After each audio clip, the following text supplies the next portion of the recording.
السلام عليكم ورحمة الله وبركاته. حصة جديدة أقدم فيها تمرين في درس الإحصاء، وهذا التمرين خاص بالمستجدات الجديدة بفيروس كورونا أو كوفيد 19. حاول إعطاء إحصائيات بجميع الجهات بالمغرب. إذن نحاول قراءة المعطيات. إذن إحصائيات المصابين بفيروس كورونا بالمغرب بتاريخ 2 أبريل 2020 حسب الجهات إلى حدود الساعة 6 مساء. نلاحظ في الصورة إلى حدود 6 مساء هناك عرض 2815 حالة كانت غير مصابة، في حين عدد الإصابات 691، منهم 30 متعافون و44 من الوفيات يرحمهم الله. والتقسيم حسب الجهات لدينا، لاحظوا جيدا حسب الجهات: بني ملال خنيفرة 23. إذن الحصيص، إذن هذه هي الميزة، الجهات هي الميزة والحصيص هما عدد المصابين. إذن 23 كدار بيضاء كازا ستات، يعني جهة دار بيضاء ستات 189، جهة درعا تافلال 20، جهة داخل واد الذهب 0 حفظهم الله، جهة فاس مكناس 113، جهة قلميم وادنون 2، جهة العيون الساقية الحمراء 2 هي، جهة مراكش آسفي 127، جهة لوريونتال هي الشرق 35، جهة رابع صالح قنيطرة 115، يعني الرباط سالة وقنيطرة 115، جهة سوسمانسة 18، وجهة طنجة تطوان الحسيمة 47، يعني طنجة وتطوان الحسيمة 47. إذا حاولت نهز هاد الإحصائيات من هاد، يقدروا يعطوكم بحال هكا وتحطها في جدول كهكا اللي كيجو الأسئلة. إذا نحاول أن نبدأ الأسئلة. إذا السؤال الأول من هذه المعطيات، كيعطوك هذه المعطيات مثلا ويعطوك الجدول، يقول لك كون السؤال كون جدول للحصيصات والحصيصات المتراكمة والتردد والنسبة المئوية والزاوية. إذا هنا غنشوفوا هذا الجدول. حنا في الأول هزينا في الأول الجهات هما هادو هما الجهات هما الميزة، وهاد عدد المصابين هما الحصيص هما هادو. إذن هاد الجوج هزيناهم من الجدول، يعني من المعطيات. إذن نبدأ. إذن هنا الحصيص معطيني. إذن أول سؤال هو الحصيص المتراكم. إذا كما قلت لكم الحصيص المتراكم هاد 23 كتبقى هي نفسها ما كتغيرش. حاولوا نشوفوا السيلو. إذا هنا 23 هنا ما كتغيرش، ديما في الحصيص المتراكم هذه كتبقى هي. من بعد إلا بغينا هذه كنشدو هذه ونزيدوها على هذه 23 زائد 189. إذا 23 زائد 200 هذه هي 189 هي 212. بغينا هذه كنشدو 212 نزيدوها 20 هي 232. بغينا هذه غنزيدو 230 زائد 0 هنا ما غيبقى هو لأنه هاد الجهة ما فيها حتى مصاب حفظهم الله. إذا بغينا هذه غنزيدو هذه على هذه 232 زائد 113 غتعطينا 345. 245 زائد 2 هي 247. 247 زائد 2 هي 249. هذا هو الحصيص المتراكم. 249 زائد 127 هي 476. 476 زائد 35 هي 511. 511 زائد 115 هي 626. 626 زائد 18 هي 644. 644 زائد 47 هي 691. إذا وجب علينا الحصول على 691. علاش؟ لأنه أنا نوريكم، لأنه معطونا العدد الإجمالي ديال المصابين هو 691. كما تلاحظون 691 إلا جمعنا هادو يعطونا 691 المصابين. إذا حنا لقينا حنا 691. إذا ها هو السؤال الأول. نحاولوا نكملوا على السؤال اللي ندوزو السؤال الثاني. إذا أولا درنا الحصيصات، درنا الحصيصات المتراكمة ها هي. ندوزو التردد. إذا التردد اش كيساوي لينا؟ التردد كيساوي لنا الحصيص مقسم على الحصيص هذا الإجمالي 691. إذا نشدو 23 ونقسموه على 691 باش ما نطولوش. نحاولوا نحطوا الأعداد. إذا الأولى 23 على 691 غتعطينا 0.037. غنشدو 189 ونقسموها ديما على هاد 691. هذا هو الحصيص الإجمالي، ديما هادي على هادي هادي على هادي وكنبقاو غاديين. 189 غتعطينا 0.27. 20 على 691 غتعطينا 0.03. بطبيعة الحال 0 على 691 هي 0.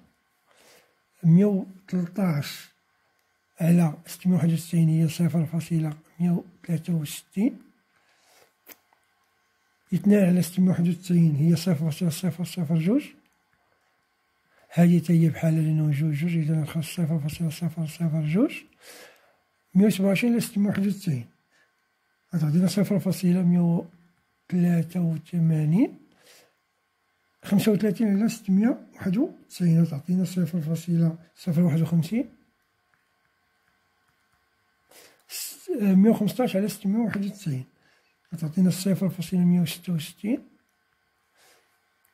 18 على 691 غتعطينا 0.026 تقريبا، هادشي تقريبي. 47 على 691 غتعطينا 0.007. إذا هذا هو التردد. إذا نعاود لكم التردد كنشدو هذا الحصيص ونقسموه على الحصيص الإجمالي. هذا الحصيص على الحصيص الإجمالي وكنبقاو غاديين نحطوه. هنا معطوناش التردد المتراكم راه بحالو بحال الحصيص المتراكم. هنا غندوزو للنسبة المئوية. النسبة المئوية اللي بغيناها اش كنشدو؟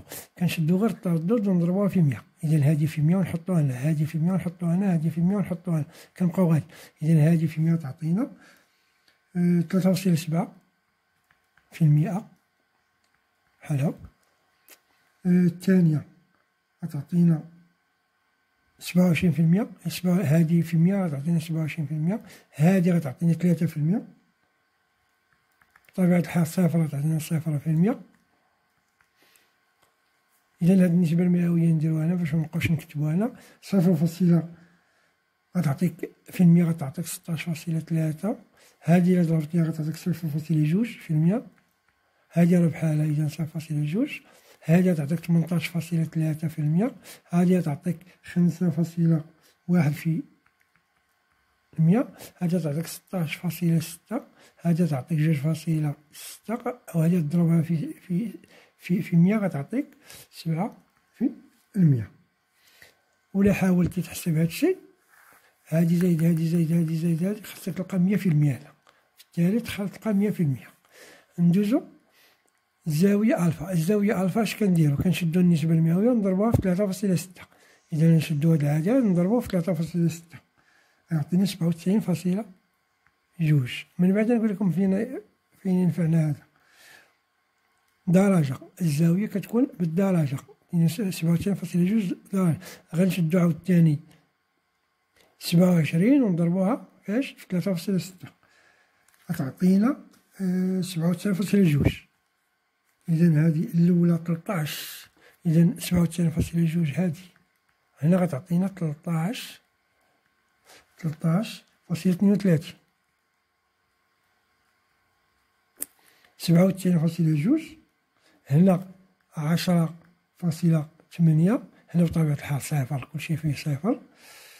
هنا 58.68 درجة، هنا 0.72 درجة، هنا 0.72 درجة، 65.88، هنا 18.36 درجة، 16.6 غنضربوها في 3.6 باش تعطينا 59.76 درجة، 2.6 نضربوها في 3.6 غتعطينا 9.36. بالنسبة لآخر حاجة 7%، ضربناها في 3.6 غتعطينا 25.2 درجة. إذا كما قلت لكم لابغينا ندوزو من النسبة المئوية، لابغينا التردد اش كنديرو الحصيص ونقسموه على الحصيص الإجمالي. بغينا النسبة المئوية كنشدو التردد ونضربوها في 100، التردد في 100، التردد في 100، التردد كنبقاو. بغينا هاد الزاوية ألفا كنشدو النسبة المئوية ونضربوها في 3.6، 3.6 نضربوها في هادي، نضربوها في هادي ونحطوها كنبقاو غاديين. إذا هذا هو الجدول اللي عطونا في السؤال الأول. إذا ندوزو السؤال الثاني، حدد الحصيص الإجمالي. إذا الحصيص الإجمالي هو هذا العدد اللي كنلقاو في الحصيص المتراكم، آخر عدد هو الحصيص الإجمالي، هي 691. إذا هذا هو الحصيص الإجمالي. قالك حدد المنوال لهذه المتسلسلة. إذا لو بغينا المنوال خصنا نقلبو على أكبر حصيص، لدينا أكبر حصيص هو غنقلبو على أكبر حصيص هنا. أكبر حصيص هو اللي شاهدتو جهة الدار البيضاء سطات، إذا 189. إذا لدينا أكبر حصيص هو 189 يوافق الميزة.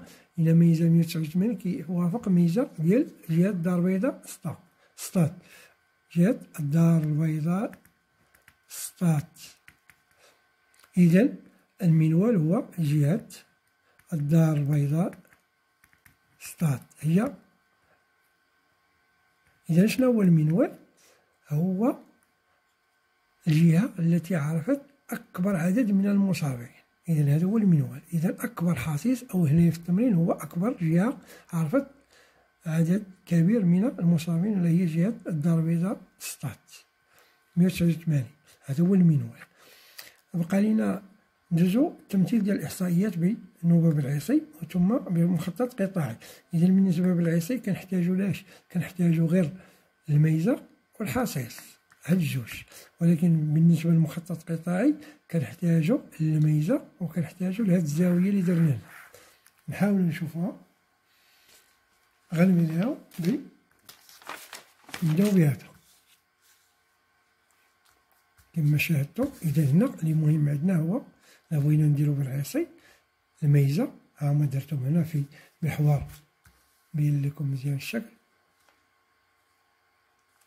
إذا الميزة هي هذه كنديروها في محور الأفاصيل.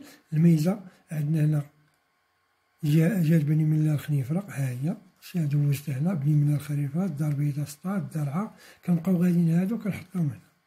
وهنايا عندنا كنشوفو أصغر حصيص هو 0 وأكبر حصيص هو 189. إذا هنا بحال قسمتها درت حتى 200، يعني كل تدريجة من 0 حتى 20 هنا درت سنتيمتر سنتيمتر سنتيمتر وبقيت غادي طالع.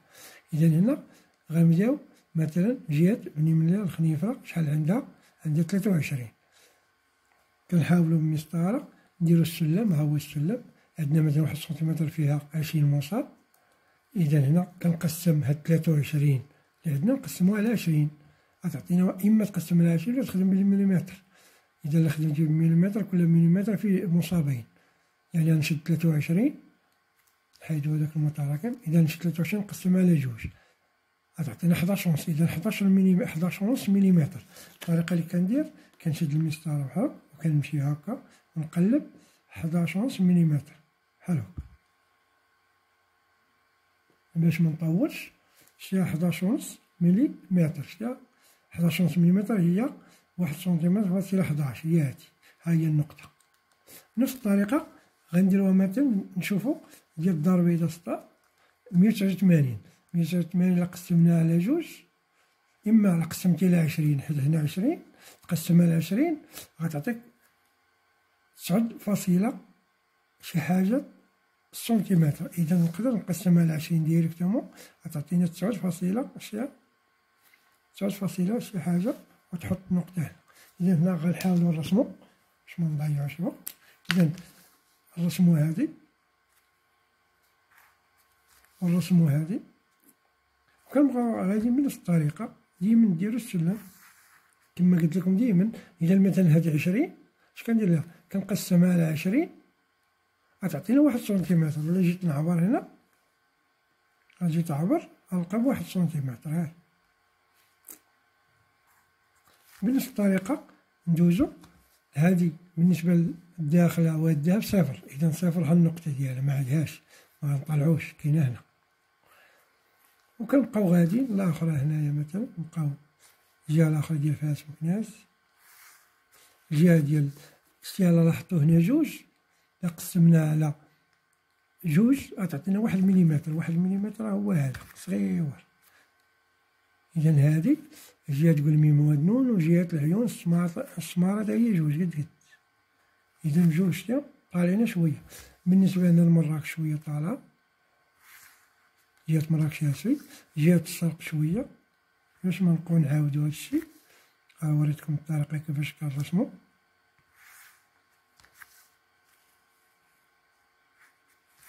ديجا أنا حطيت نقاط باش منضيعش الوقت.